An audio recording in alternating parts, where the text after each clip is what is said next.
మనం ప్రతిరోజు ఉదయాన్నే నిద్ర లేచిన తర్వాత స్నానం చేసి స్కూల్కి వచ్చేస్తాం కదా, వస్తామా? వచ్చిన తర్వాత ఇంటర్వల్కి ఏం పెడతారు మనకు? రాగి జావ. ఈరోజు ఏం వారం? గురువారం రాగి జావ పెడతారు కదా. మధ్యాహ్నం అన్నం. ఈరోజు ఏంటి? చిక్కి ఈరోజు లేదు కదా, నిన్న కదా. అన్నం, గుడ్డు, రాగి జావ ఇంటర్వల్కి అయిపోయింది. అన్నము, గుడ్డు, తర్వాత కూర, సాంబార్. ఈరోజు ఏంటి? గురువారం. ఉల్లగడ్డ వెజిటేబుల్ రైస్. ఈరోజు వెజిటేబుల్ రైస్, ఉల్లగడ్డ కుర్మా. అది కదా ఈరోజు మెనూ ప్రకారం అది తింటారు. అది మన ప్లేట్లోకి ఎలా వస్తుంది? అసలు ఆ బియ్యం మనం అన్నం వండుతాం కదా, ఆ బియ్యం ఎక్కడి నుంచి వస్తున్నాయి? చెట్లు. ఏ చెట్లు? వరి చెట్లు. ఎక్కడ ఉంటాయి వరి చెట్లు? పొలంలో. ఎక్కడ పొలాల్లో? మన దగ్గరలో ఉన్నాయా? లేవా? ఎక్కడ? ఊటుకూరులో ఉన్నాయి కదా పొలాలు. మీరు చూసారా? వరి పైరు పంటతో ఉన్నప్పుడు చూసారా గ్రీన్ గా? అవి పంట ఫస్ట్ వేసినప్పుడు చిన్న మొలకలు ఉన్నాయి, చిన్న మొలకలు ఉండేవి. తర్వాత ఏవై తర్వాత పెద్ద అయ్యి తర్వాత గింజలు వస్తాయి. పైరు మిషన్ వచ్చి కోస్తుంటది. చూసారు కదా? Okay, very good. ఇప్పుడు అక్కడ నుంచి ఆ పొలంలో నుంచి మన ప్లేట్లోకి బియ్యం ఎలా వస్తాయి, వాళ్ళు ఎంత కష్టపడితే మన దగ్గరకు వస్తుంది అనేది మనం చూద్దాం ఇప్పుడు. ఓకేనా? మీరు సింపుల్గా అన్నం నాకు చగించలేదు శివనాగా వీళ్ళందరూ ఉన్నారు, అట్లాగే తిని తినరు, అట్లాగే పారేస్తారు. ఉండి ఉండి ఉండి ఉండి పారేస్తారు తినకుండానే. ఎందుకు? వాళ్ళు జంక్ ఫుడ్ తింటున్నారు. కుర్కురేలు, లేస్ ప్యాకెట్లు, ఏవంటే అవి తింటున్నారు. పానీపూరీలు అవి తింటే పొట్టలో స్టమక్ అప్సెట్ అవుతుంది. అంటే ఏమని పొట్టలో నిండు పురుగులు అవి చేరి ఆకలి వేయదు, మనకు పొట్ట శుభ్రం కాదు. అందుకని ఆకలి వేయటం లేదు కాబట్టి తింటాంలే. ఇంకొకటి ఏంటంటే అన్నాన్ని వృధా చేయకూడదు. అన్నం పరబ్రహ్మ స్వరూపం. సరే, నా పెళ్ళిళ్ళలో చూస్తే మనం అన్ని ఐటమ్స్ పెడతారు. 100 ఐటమ్స్, 25 ఐటమ్స్ పెడతారు. దాంట్లో మనం ఎన్ని తింటాము? 6, 7 తింటాం. మిగిలినటువంటి ఏం చేస్తామా? పడేస్తాం. పడేయచ్చా? ఆ విధంగా వృధా చేయకూడదు. ఆ విధంగా వృధా చేస్తే ఎంతమంది అన్నం లేకుండా అల్లాడుతున్నారు? సోమాలియా అదంతా మట్టి తింటున్నారు. బంక మట్టి ఎండబెట్టుకొని ముక్కలు చేసుకొని తింటున్నారు తిండి లేక. ఈ మధ్య ఉదాహరణ శ్రీలంకలో కూడా ఇబ్బంది పడ్డారు. ఆ విధంగా మనం తెచ్చుకోకూడదు. అంటే మనం అన్నాన్ని వృధా చేయకూడదు. ఏదైనా ఆహారం ఏదైనా వృధా చేయకూడదు. అన్నమే కాదు, కానీ అన్నంని అసలు వృధా చేయకూడదు. ఎందుకంటే అన్నం లేకుండా మనం బతకగలమా? ప్రతిరోజు తినాల్సిందే కదా మనం. కాబట్టి ఖచ్చితంగా అన్నంని అంటే బియ్యం ఏదైనా సరే జాగ్రత్తగా చూసుకొని వేస్ట్ చేయకూడదు. అమ్మ వాళ్ళ ఇంట్లో ఏదైనా చేస్తే నాకు ఇది నచ్చలేదు, నాకు అది నచ్చలేదు అని చెప్పకూడదు. ఏది చేసినా తినాలి. అర్థమవుతుందా? ఏది వేస్ట్ చేయకూడదు. ఇప్పుడు చూద్దాం, పొలంలో నుంచి ప్లేట్లోకి ఎలా వచ్చింది? పొలంలో నుంచి ప్లేట్లోకి ఎలా వచ్చింది అన్నం? పొలంలో పండిన బియ్యం అంటే వడ్ల నుంచి మనం ప్లేట్లో దాకా బియ్యం వచ్చి అన్నం అవుతుంది. వాళ్ళు ఎంత కష్టపడితే అవి వడ్లుగా తయారయ్యాయి పొలంలో చూద్దాం. ఫస్ట్ ఆ విధంగా చేసేదాన్ని, ఆ వరి పండించడాన్ని ఏమంటారంటే వ్యవసాయం. వరి పండించడమే కదా, అన్ని పంటలు ఏవైనా మనం పప్పులు తింటాం, రకరకాల అన్ని తింటున్నాం కదా, అవన్నీ పండించడం. పంటలు వేసి దాన్ని కాపాడి మనకు ఫలితం అంటే గింజలు కానీ బియ్యం కానీ గోధుమలు కానీ ఏవైనా వచ్చేదాకా కష్టపడతారు రైతులు. దాన్ని ఏమంటారంటే వాళ్ళు చేసే పనిని ఏమంటారంటే వ్యవసాయం, అగ్రికల్చర్ అంటారు. ఓకేనా? అగ్రికల్చర్ అంటారు. ఈ వ్యవసాయం ఎలా చేస్తారు? మనం వరి గురించి చూద్దాం ఫస్ట్. ఓకే, ఇప్పుడు ఇది నాగలి తెలుసా?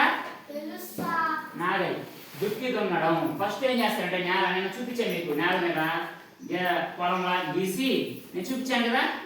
మట్టిని ఫస్ట్ నాగలితో ఏం చేయాలి? దుక్కి దున్నుతారు. ఏం చేస్తారు?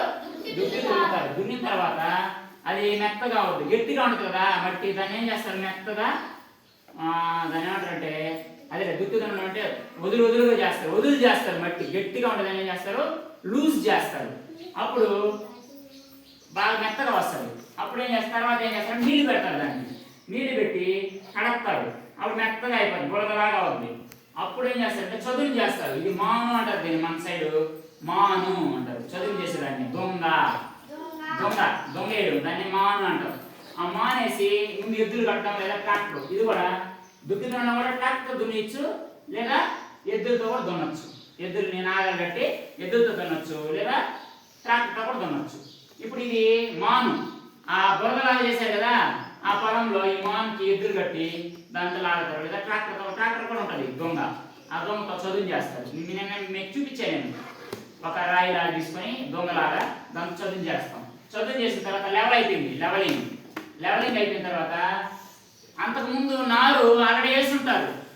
గింజల్ని నానబెట్టి నానిన తర్వాత అవి చిన్న మొలకలు వస్తాయి. ఒక రోజు అంతా నానబెడతారు, ఉదయం నుంచి ఒక రోజు 1.5 రోజు నానబెట్టిన తర్వాత ఆ గింజకి చిన్న మోముల్లా వస్తాయి. ఆ వచ్చిన తర్వాత బస్తా కడతారు. అది బస్తా నానబెట్టేసిన తర్వాత బస్తా కడితే అప్పుడు మోములు వస్తాయి. అవన్నీ తీసుకొని పోయి నారుకాయలు చల్లుతారు. నారుకాయలో చల్లుతారు. నారుకాయలు చల్లిన తర్వాత అవి నారు వస్తుంది. ఆ నారు తీసుకొని కట్టలు కడతారు అనమాట. నారు పెట్టి కట్టలు కడతారు. ఆ కట్టలు కట్టిన ఆ నారు తీసుకొని తర్వాత ఇక్కడ నాట్లు వేస్తారు.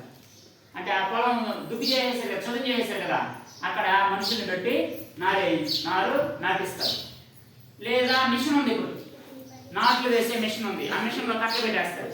అప్పుడు అదే నారు వేసుకుంటూ వెళ్ళిపోద్ది. మిషన్ ట్రాక్టర్ లాగా చిన్నది ఉంటుంది, వేసుకుంటూ వెళ్ళిపోద్ది. అట్లాగే తర్వాత నాట్లు వేసేసిన తర్వాత దానికి ముందు వేస్తారు. ఇక్కడ ఉన్నది కానీ మామూలుగా అయితే దానికి శక్తి కోసం, ఆ నేల సారం పెరిగే దానికోసం కొంచెం అడుగు ముందు అంటారు, ముందు వేస్తారు. 20కి 20, 50కి 30 అట్లా, 15కి 30 అట్లా ఉంటాయన్నమాట. నత్రజని, NPK, నైట్రోజన్, ఫాస్ఫేట్, పొటాషియం, ఆ 3 కలిపి ముందు ఉంటుంది అనమాట. అది చల్లుతారు. చల్లిన తర్వాత కొన్ని రోజుల తర్వాత ఏం చేస్తారు, ఒక రోజు తర్వాత నీళ్ళు ఉంటాయి కదా, ఫస్ట్ కొంచెం నీళ్ళు పడతారు. నీళ్ళు అప్పుడప్పుడు పడతా ఉండాలి. నీళ్ళు ఎప్పుడు నీళ్ళు ఉండాలి. వరి పంటకి లేకపోతే పండదు కాబట్టి నీళ్ళు పెట్టాలి. నీళ్ళు ఎన్ని రకాలుగా పెట్టచ్చు నేను చెప్పా. ఎన్ని రకాలుగా? 4 రకాల పారుదల, నీటి పారుదల ఉంది. క్షేత్ర నీటి పారుదల, చాలు నీటి పారుదల, ఇంకోటి స్ప్రింక్లర్ నీటి పారుదల, బిందు సేద్యం. ఈ 4 ద్వారా చేస్తారు. వరికి మాత్రం క్షేత్ర నీటి పారుదల, చాలు నీటి పారుదల 2 వరి పొలానికి చేస్తారు. స్ప్రింక్లర్ అవన్నీ ఏంటంటే కూరగాయల చెట్లకి, తర్వాత వచ్చి ఇంకా రకరకాల చెట్లు ఉన్నాయి కదా, పత్తి అలాంటి వాటికి, మామూలు పంటలకి వాడతారు. తర్వాత నీళ్ళు పెట్టిన తర్వాత ఇది ఎరువులు వేయడం. తర్వాత కూడా ఎరువు వేస్తారు. దానికి శక్తి రావడానికి, సారం పెరగడానికి, ఎక్కువ తొందరగా పెరగడానికి ఎరువులు వేస్తారు, మందులు. తర్వాత ఫెర్టిలైజేషన్. తర్వాత ఏం చేస్తారు, స్ప్రే పడతారు. తెగులు పడతాయి. చెట్లు కొంచెం పెరిగిన తర్వాత ఏమవుతారు, పురుగు పడతారు. పురుగు పడితే దానికి వాటిని రక్షించడానికి ఏం చేస్తారు, స్ప్రే పడతారు. ఓకేనా? డెమోక్రాన్ అలా పేర్లు ఉంటాయి. మీకు యాడ్లు వస్తుంటాయి, వ్యాన్ వస్తుంది మీ వీటికి, ఇది కొట్టండి అది కొట్టండి అని వస్తుంటా. అవి స్ప్రే పడతారు. కొట్టిన తర్వాత అవి పెరిగి పెద్ద అయిపోతాయి, గింజలు వచ్చేస్తాయి. గింజలు వచ్చేసిన తర్వాత పంట కోస్తారు. పంట కోతకు వచ్చేసిన తర్వాత ఏం చేస్తారు, కోస్తారు. కోసిన తర్వాత హార్వెస్టింగ్, పంట కోయడం. మనుషులతో ఇప్పుడు మిషన్ కూడా ఉంది. మన మిషన్ కూడా ఉంది కదా, మిషన్ ఎక్కడ తిరుగుతూ ఉంటుంది. ఆ పంట కోసిన తర్వాత దాన్ని మనుషులతో చేయించే పని అయితే కట్టలు కడతారు. మనుషులు చేసి ఏం చేస్తారు, ఈ విధంగా కట్టలు కట్టి దుబ్బులు కట్టలు కట్టి వాటిని ఒక బండ చేసి లేకపోతే దొంగ చేసి పడతారు. నూర్పిడి చేయడం ఏమంటారు, నూర్పిడి అంటారు. నూర్చడం, కొడితే గింజలన్నీ పడిపోతాయి. ఆ గడ్డి అంతా మిగిలిపోతే అది పక్కన వేసేస్తారు. వాటిని గడ్డి మొక్కలు కడతారు. ఈ గింజలన్నింటినీ తీసుకొని ఇక్కడ పోతారు. ఎక్కడ పోతారంటే ఒక దగ్గర కుప్పగా పోసుకొని అక్కడ గాలి ఎక్కడ బాగా వస్తుందో ఆ ప్లేస్లో ఓపెన్ ప్లేస్లో పెట్టుకొని ఒక పెద్ద ప్లేట్ లాగా ఉండే దాంట్లో బుట్ట గంపది దాంట్లో వేసుకొని గాలికి ఇలా పడతారు. కింద పోస్తూ ఉంటారు. గాలికి ఏమవుద్ది, ఆ దుమ్ము ఏదైనా ఉంటే చెత్త ఇవన్నీ పక్కకి వెళ్ళిపోతాయి. మంచి గింజలు మాత్రం కింద పడతాయి. ఆ కింద పడ్డాయని ఒక కట్టలో వేసుకొని సపరేట్ చేస్తారు. దాన్ని ఏమంటారంటే తూర్పు ఆరబట్టడం. ఏమంటారు, తూర్పు ఆరబట్టడం అంటారు. దాన్ని విన్నోయింగ్, ఇంగ్లీష్లో విన్నోయింగ్. ఓకే, తూర్పు ఆరబడతారు. అప్పుడు గాలికి చెత్త అంతా వెళ్ళిపోతుంది. దాని తర్వాత ఏం చేస్తారు, బస్తాలకు ఎత్తారు. ఆ బాగా వెళ్ళే గింజలు అన్ని బాగా మంచిగా వచ్చాయి కదా, వాటిని బస్తాలకు ఎత్తి ఇక్కడ నిల్వ చేస్తారు. బస్తాలంతా నిల్వ చేసుకుంటారు. కొన్ని రోజులు నిల్వ చేసిన తర్వాత బేరం మాట్లాడుకొని అమ్మేస్తారు. అమ్మేసిన తర్వాత ఏమవుద్ది, అవి ఏం చేస్తారు, ఇక్కడ మిల్లుకి తీసుకుపోయి ఆడిస్తారు. మిల్లుకి తీసుకుపోయి ఆడిస్తారు అంటే మిషన్లో వేస్తారు. ఆ ఒడ్లు మిషన్లో వేస్తే ఏమవుతుంది, అప్పుడు బియ్యం వస్తాయి. ఆ పుట్టు అంతా తీసేసి అది తౌడు చేసేస్తారు. మిషన్ తౌడు చేసేసి బియ్యాన్ని మనకు కింద ఇక్కడ పోస్తుంది. ఆ పోసిన తర్వాత దీన్ని ఏం చేస్తారు, బస్తాలు కట్టి మనకు అమ్ముతారు. మనం తీసుకొని ఇప్పుడు అన్నం తింటున్నాం. మనకు బస్తాలు వస్తుందా, రేషన్ షాప్ నుంచి వస్తాయి కదా మనకు స్కూల్కి, ఆ బస్తాలు పడతారు. అప్పుడు మన దగ్గరికి వస్తాయి. ఓకేనా? ఈ విధంగా ఎంత కష్టపడ్డారో చూసారా, 11 స్టెప్పులు పడ్డాయి. అంటే అన్ని పనులు 3 నెలల చాలా రోజులు పడుతుంది కదా, 3.5 నెలలు 4 నెలలు కష్టపడితే వాళ్ళు అప్పుడు మనకు ఈ బియ్యము వచ్చాయి. కాబట్టి మనం అన్నమే వృధా చేయొచ్చా? వృధా చేయకూడదు. సరేనా?